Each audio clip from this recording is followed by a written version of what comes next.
Seorang gadis miskin menyelamatkan anak harimau putih dari kejaran pemburu. Ia tak tahu bahwa anak itu adalah pewaris kerajaan hutan. Pilihan kecilnya malam itu mengubah nasibnya dan seluruh rimba. Assalamualaikum warahmatullahi wabarakatuh. Selamat datang di channel ini. Di sini kamu akan menemukan berbagai cerita fiksi yang seru dan penuh imajinasi. Yuk, simak kisahnya dan jangan lupa subscribe. Hujan turun deras malam itu, menampar atap reot gubuk Lara yang berdiri di tepi hutan. Angin menusuk dari celah-celah dinding bambu yang sudah lapuk, membuat tubuh kecilnya menggigil di balik kain lusuh yang ia pakai sebagai selimut. Suara gemuruh langit menyatu dengan jerit serangga malam dan desir daun-daun yang dipukul hujan. Perutnya kosong sejak siang, tapi ia tahu tak akan ada makanan malam ini. Sudah terlalu sering begitu, sampai rasa lapar tak lagi membuatnya mengeluh. Ia hanya duduk diam di sudut, menatap kayu bakar yang makin menipis. Kalau nggak cari kayu sekarang, besok pagi nggak bisa masak air, gumamnya pelan, seolah menenangkan dirinya sendiri. Ia bangkit, meraih caping tua, dan menyusuri jalan setapak menuju hutan meski malam begitu gelap. Langkahnya lambat, berhati-hati agar tidak tergelincir. Di tengah perjalanan, ia berhenti sejenak, memandangi langit yang tak lagi terlihat karena awan pekat. Saat sampai di tepi sungai, ia melihat sesuatu di tanah basah. Seekor anak harimau putih, tubuhnya gemetar, bulunya basah kuyup dan tercampur lumpur. Kaki kirinya berdarah, ada bekas sobekan yang dalam. Harimau itu mengangkat kepalanya perlahan, menatap Lara dengan mata lelah. Matanya besar, bersinar samar meski tertutup hujan, seolah meminta tolong tapi tak bisa bersuara. Nafasnya pendek-pendek, terdengar jelas di antara suara hujan. Lara mundur satu langkah, tubuhnya menegang. Jantungnya berdebar keras, bukan hanya karena kaget, tapi juga takut. Harimau, meski kecil, tetaplah binatang buas. Tapi yang ini, terlihat lemah, tak berdaya, dan sendirian. Ia menatap sekeliling, berharap itu bukan jebakan, berharap induk harimau tidak muncul tiba-tiba. Tapi yang ia dengar justru suara lain, suara langkah cepat dan gonggongan anjing dari arah timur hutan. Ada pemburu, bisiknya panik. Lara menoleh ke anak harimau itu, lalu kembali menatap jalan di belakangnya. Tubuhnya kaku, pikirannya berputar. Ia bisa kabur, bisa lari sekarang juga, menyelamatkan diri sebelum pemburu melihatnya. Tapi ia tak bergerak. Matanya kembali pada harimau kecil yang kini memejam. Tubuhnya menggigil hebat. Hatinya menjerit. "Jangan mati," ucap Lara pelan. Suara gemetar. Ia mendekat perlahan. Tangan kirinya menyingkirkan ranting basah yang menghalangi. Ia ragu sejenak, tapi akhirnya berlutut, mengangkat tubuh harimau itu dengan kedua tangan. Beratnya tak seberapa, tapi dinginnya menusuk tulang. Lara menyeret tubuhnya dan harimau itu masuk ke semak besar di pinggir sungai, menyelip di antara akar pohon yang menjalar. Ia membaringkan si harimau, lalu memeluk tubuhnya erat-erat. "Aku nggak tahu kamu siapa, tapi tolong jangan bersuara, ya," bisiknya sambil menunduk. Pipinya menempel ke bulu basah harimau. Tubuhnya gemetar hebat, bukan hanya karena hujan, tapi karena suara langkah para pemburu yang semakin dekat. Napasnya ia tahan, jantungnya berdetak cepat, telinganya tajam menangkap suara-suara di luar semak. Dan saat satu langkah berhenti tepat di dekat semak tempat mereka bersembunyi. Keesokan harinya, Lara membawa harimau kecil itu ke gubuknya, menggigil bersama dalam diam. Tubuhnya pegal karena semalaman tidak tidur, dan kakinya lecet karena menyeberangi sungai. Ia membaringkan harimau itu di atas tikar usang yang biasa ia pakai tidur, lalu menyalakan api kecil dari sisa kayu terakhir. Saat api menyala, ia bisa melihat luka di kaki harimau itu lebih jelas, terbuka lebar, dagingnya koyak, dan darah sudah mulai menghitam. Lara menutup mulutnya, menahan mual dan takut, tapi ia tak berpaling. Ia mengambil seember air, merebusnya sebentar, lalu membersihkan luka dengan air garam dan lembaran daun yang ia kenali dari neneknya dulu. "Tenang, ini cuma perih sebentar. ucapnya sambil menempelkan daun ke luka. Harimau kecil itu meringis, tapi tak mengaum. Ia hanya menatap Lara dengan mata lelah yang berkaca. Lara tersenyum tipis. Kamu kuat. Kamu beda dari yang lain. Ia mulai memanggilnya Raka. Nama itu keluar begitu saja, tanpa alasan. Setiap pagi, ia menyelinap ke pasar, mencuri ikan atau sisa potongan ayam dari pedagang yang lengah. Ia juga menjual satu-satunya selimut hangatnya demi sepotong daging segar. Raka butuh makan agar sembuh. Ia sendiri hanya makan nasi sisa atau rebusan singkong basi. Tapi setiap kali melihat Raka mulai bisa berdiri, ekornya bergerak pelan, atau matanya lebih tajam, semua lelah itu hilang. Kalau kamu bisa lari nanti, larilah. Jangan balik lagi ke sini, kata Lara suatu malam saat mereka duduk di dekat api kecil. Raka hanya mendekat, meletakkan kepalanya di paha Lara. Namun hari-hari tenang itu tak bertahan lama. Jejak kaki harimau mulai terlihat di lumpur dekat pagar rumahnya. Tumpukan tulang ikan di belakang gubuk menarik perhatian. Warga mulai berbisik. Beberapa datang memeriksa, tapi Lara selalu menghalangi mereka dengan senyum paksa. Sampai suatu pagi, ada batu dilempar ke rumahnya. Lalu satu lagi. Dan satu lagi. Keluar kau, pembawa sial, teriak seorang pria. Kau sembunyikan harimau, ya? Anak setan, teriak yang lain. Lara berdiri di depan pintu, tubuhnya gemetar. Dia nggak ganggu siapa-siapa, teriaknya balik. Tapi suaranya kalah dengan teriakan orang-orang yang makin banyak berdatangan, membawa obor dan kayu tajam. Lalu terdengar suara aneh. Suara berat yang bukan manusia. Diikuti langkah besar dan gemuruh dari dalam hutan. Orang-orang terdiam saat seekor harimau dewasa muncul di tengah kerumunan. Bulunya berkilat, matanya menyala seperti bara merah, dan napasnya berat. Satu geraman kecil saja membuat semua orang mundur. Lara membeku. Raka berdiri di sebelahnya, meski masih pincang. Harimau dewasa itu berjalan mendekat, menundukkan kepala sedikit ke arah Raka, lalu memalingkan tatapannya pada Lara. Dalam sekejap, 5 harimau lainnya muncul dari balik pepohonan dan mengelilingi mereka. Apa yang kalian mau? Tanya Lara pelan, wajahnya pucat. Tak ada jawaban.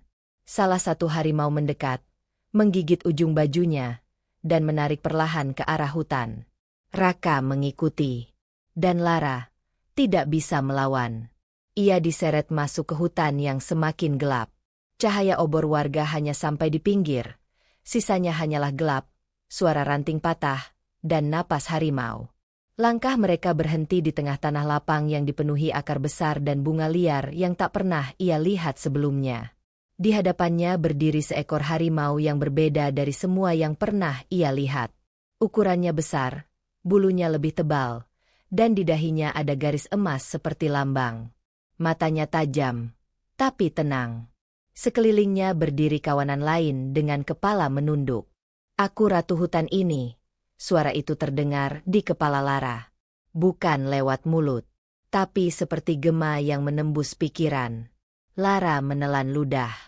Aku nggak berniat nyakitin siapa-siapa. Ratu harimau maju selangkah. Sorot matanya tajam menusuk. Kau menculik darah keturunanku.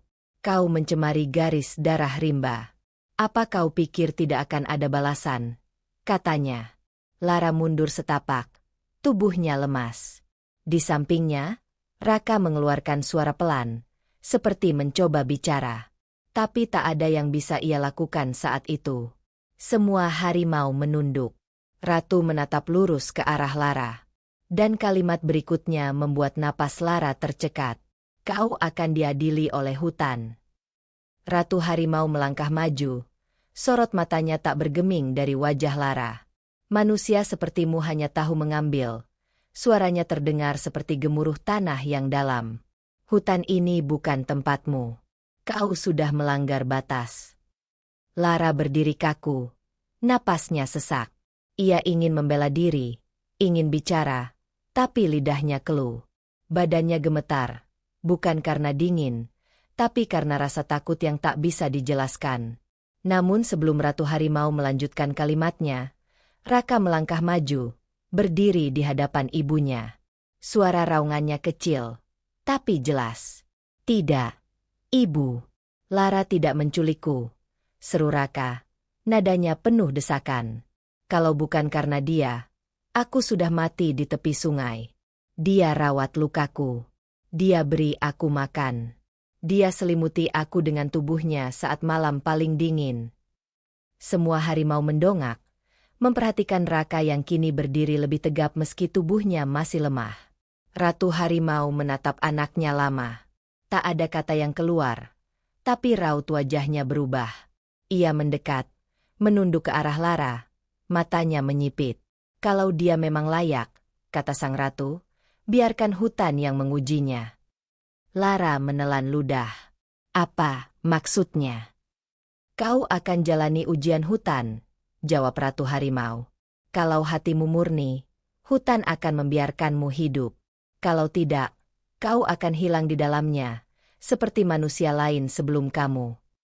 Hari pertama, Lara diminta berjalan sendirian melewati rimba yang dipenuhi tumbuhan beracun. Udara panas dan lembab membuat napasnya berat. Duri-duri kecil menusuk kulitnya. Ia tak boleh menyentuh apapun yang salah. 3 kali ia jatuh, 2 kali tangannya gatal seperti terbakar. Tapi ia terus melangkah. "Aku nggak boleh nyerah," bisiknya sambil menahan tangis. Hari kedua, ia menghadapi roh pohon, makhluk tinggi dengan wajah kayu, sorot matanya kosong, tubuhnya seperti batang pohon yang hidup. Roh itu menguji sabarnya, mengajukan pertanyaan tentang rasa kehilangan, ketakutan, dan dendam. Lara menjawab dengan jujur, dengan suara gemetar. Saat ia bicara tentang kesepian, matanya berkaca. Saat ia bicara tentang harapan, suaranya pelan tapi tegas. "Kenapa kau tidak benci manusia yang mengusirmu?" tanya sang roh. Lara menarik napas panjang. "Karena kalau aku benci, aku nggak beda sama mereka." Hari ketiga, ia diminta menenangkan seekor gajah yang marah karena kakinya tertancap panah berburu. Gajah itu meraung, menghantam pohon-pohon di sekelilingnya. Lara mendekat perlahan, meski tubuhnya gemetar. "Aku di sini mau bantu, bukan nyakitin," katanya pelan. Ia cabut panah itu dengan tangan sendiri, lalu menempelkan ramuan dari daun yang pernah ia lihat neneknya gunakan dulu. Gajah itu akhirnya diam, matanya berkaca. Lara memeluk lehernya sambil menangis pelan. Hari demi hari, ujian demi ujian. Tubuh Lara penuh luka. Kakinya bengkak, tangannya melepuh. Tapi ia tak berhenti. Malam ia habiskan di bawah akar. Siang ia tempuh jalan setapak berbatu, kadang tanpa arah. Ia mulai bisa mendengar suara-suara aneh, bisikan tanah, suara retak pohon, keluhan daun yang terinjak. Ia mulai mengerti kalau hutan itu tidak diam. Hutan bicara, tapi dengan cara yang hanya bisa dipahami oleh mereka yang mendengar dengan hati. Dan suatu malam, saat ia duduk sendiri di tengah gelap, dikelilingi cahaya kunang-kunang yang menggantung di udara, Lara menutup matanya dan berbisik, "Aku dengar kalian, aku di sini bukan buat merusak." Lalu, angin berhenti. Daun tak lagi bergerak. Dan hutan, untuk pertama kalinya, tidak menolak kehadirannya. Tapi saat ia membuka mata, satu bayangan besar muncul dari balik pohon, lebih besar dari apapun yang pernah ia lihat sebelumnya. Setelah melewati ujian terakhir, tubuh Lara nyaris tak kuat berdiri. Bajunya robek, kulitnya dipenuhi luka dan kotoran tanah, tapi matanya tetap menyala. Di hadapannya, Ratu Harimau berdiri anggun, mengamati Lara dalam diam. Di sekeliling mereka, cahaya rimba berpendar lembut dari bunga-bunga yang bermekaran di malam. Ratu mengangkat satu benda dari dalam tanah, sebuah kalung tua dengan liontin batu hijau tua berbentuk tetes air. Kalung itu memancarkan cahaya halus, seperti bernapas. "Kalung rimba nyawa," ucap Ratu Harimau perlahan. "Ini warisan leluhur kami, hanya diberikan pada mereka yang diakui oleh rimba. Kau yang pertama dalam ratusan tahun." Lara menerima kalung itu dengan tangan gemetar. Saat ia menyentuhnya, Terasa ada sesuatu yang masuk ke tubuhnya. Hangat, berat, dan dalam. Dadanya bergetar. Matanya berkaca. Ia menatap Ratu dengan suara parau. Kenapa aku? Karena kau memilih merawat, bukan mengambil. Karena kau mendengar, bukan menuntut, jawab sang ratu. Tapi nadanya berubah tajam. Tapi ingat, benda ini akan menarik perhatian yang salah. Manusia serakah mencium kekuatan lebih cepat dari angin. Dan peringatan itu terbukti hanya dalam beberapa minggu. Desas-desus menyebar cepat. Tentang gadis miskin yang bisa menyembuhkan luka hanya dengan menyentuh tanah. Tentang binatang buas yang tunduk. Tentang pohon yang kembali tumbuh hanya dalam semalam. Kabar itu menembus desa, lalu kota, dan akhirnya meja para pemilik modal. Sekelompok orang kaya, politisi, dan perusahaan tambang berkumpul diam-diam. Mereka mengirim tim kecil masuk ke hutan, lengkap dengan senjata, alat berat, dan peta satelit. Hutan yang dulu tenang kini dipenuhi suara mesin. Pohon-pohon tua tumbang satu persatu. Asap membumbung. Burung-burung terbang panik. Rusa-rusa berlarian tanpa arah. Mereka menangkap monyet, menjebak terenggiling, dan membawa senapan untuk hewan yang lebih besar. Tapi tujuan utama mereka bukan hewan. Mereka ingin kalung itu. Mereka ingin kekuatan rimba. Di tengah kekacauan itu, Lara dan Raka berdiri di atas bukit, mengawasi api menyala dari kejauhan. Wajah Lara pucat. Matanya kosong tapi berair. Mereka datang, Raka, dan mereka nggak akan berhenti. Raka menggeram pelan. Tubuhnya siap melompat. Tapi ia menoleh ke Lara. Kita lawan. Bersama. Lara mengangguk pelan. Ia memegang kalungnya, lalu menyentuh tanah. Getaran kecil merambat ke akar, ke dedaunan, ke udara. Ia mencoba memanggil hutan, mencoba meminta bantuan. Tapi jawaban yang datang bukan kekuatan.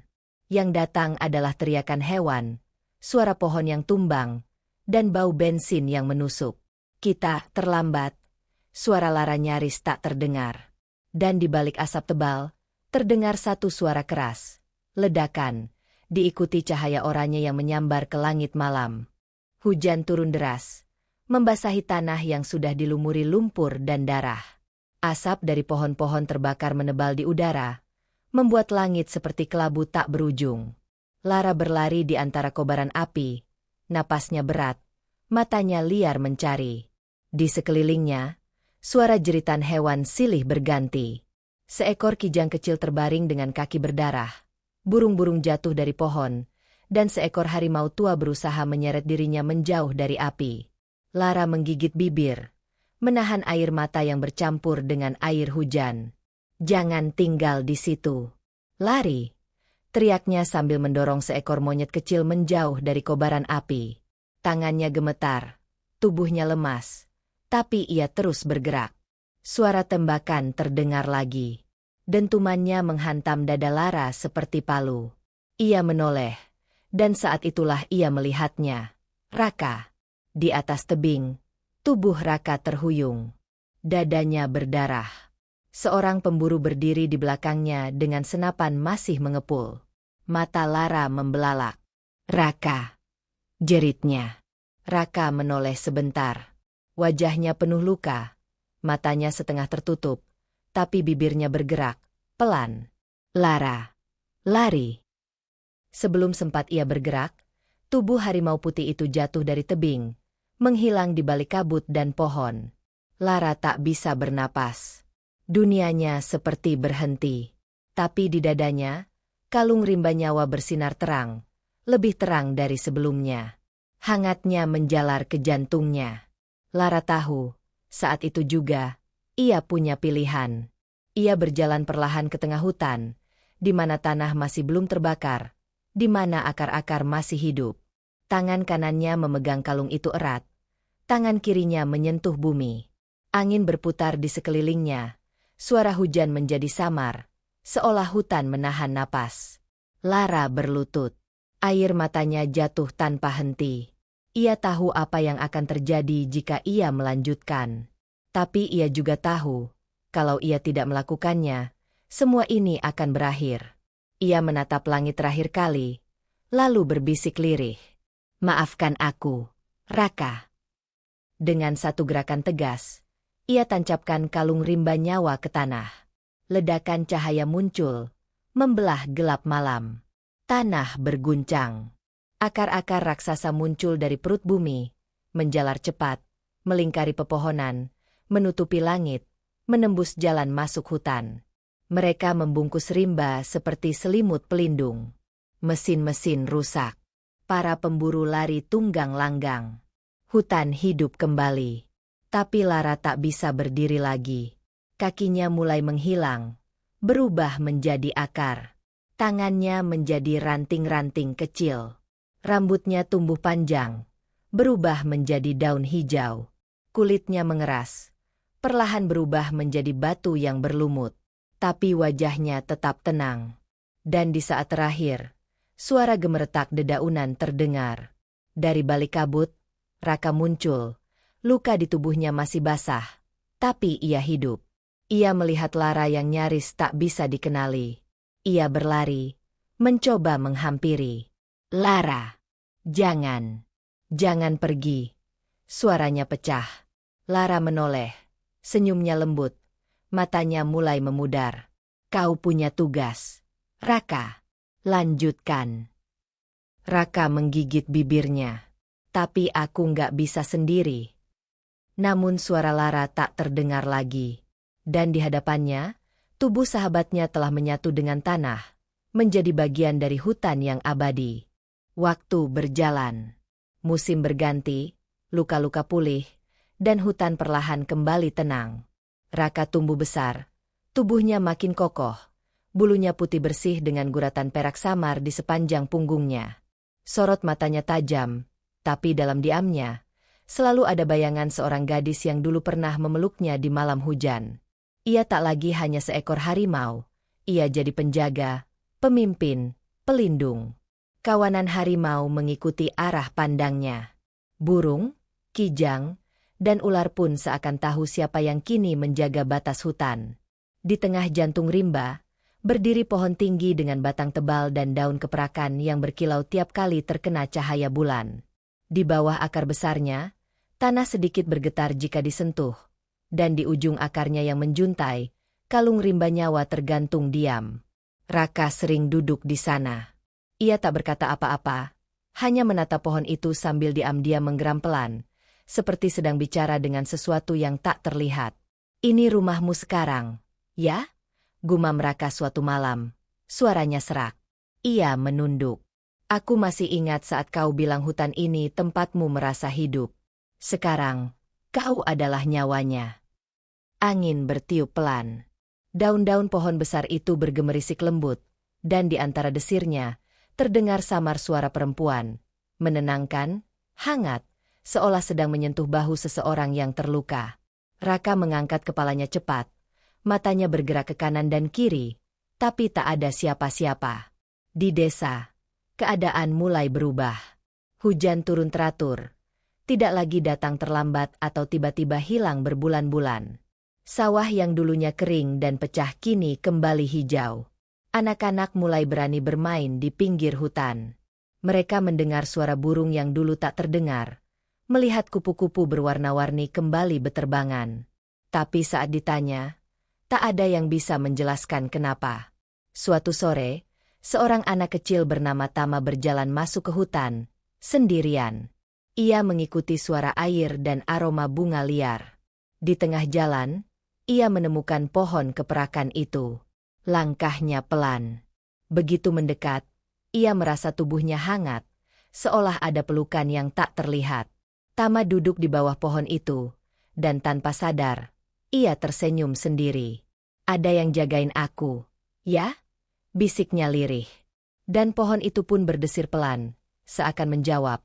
Tapi Tama belum tahu bahwa malam itu, Raka sedang duduk diam di balik semak, mengawasinya dari jauh, dan angin membawa bisikan lembut ke seluruh penjuru hutan.